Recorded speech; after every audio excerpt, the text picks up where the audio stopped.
We are on a highway to climate hell with our foot still on the accelerator. The warnings are dire, the language grim, and the future is not looking rosy. Unless the world, in particular G20 countries, make a dramatic green U-turn. That message Monday from the UN Secretary General at the COP27 summit in Egypt. We are in the fight of our lives, and we are losing. Greenhouse gas emissions keep growing. Global temperatures keep rising. And our planet is fast approaching tipping points that will make climate chaos irreversible.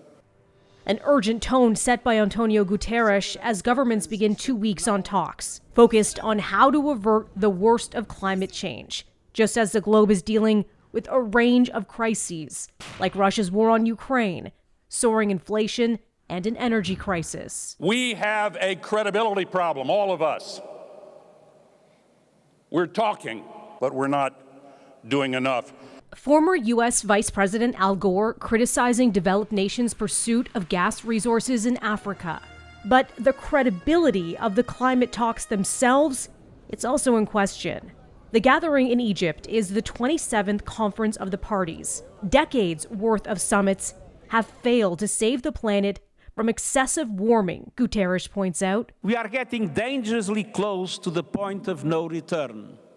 Scientists say to avoid the worst, our planet's warming must be limited to 1.5 degrees Celsius by the end of the century, a target set out in the 2015 Paris Agreement. But the global average temperature has already warmed 1.1 degrees above the pre-industrial average, and it's on track to blow past the goal. On the agenda during the COP27 talks, the issue of whether rich nations should compensate poor countries that are most vulnerable to climate change. As for Canada's role at the summit, Environment Minister Stephen Guilbeault is leading the Canadian delegation, which includes Canadian researchers, who will share their work on the role oceans play in fighting climate change.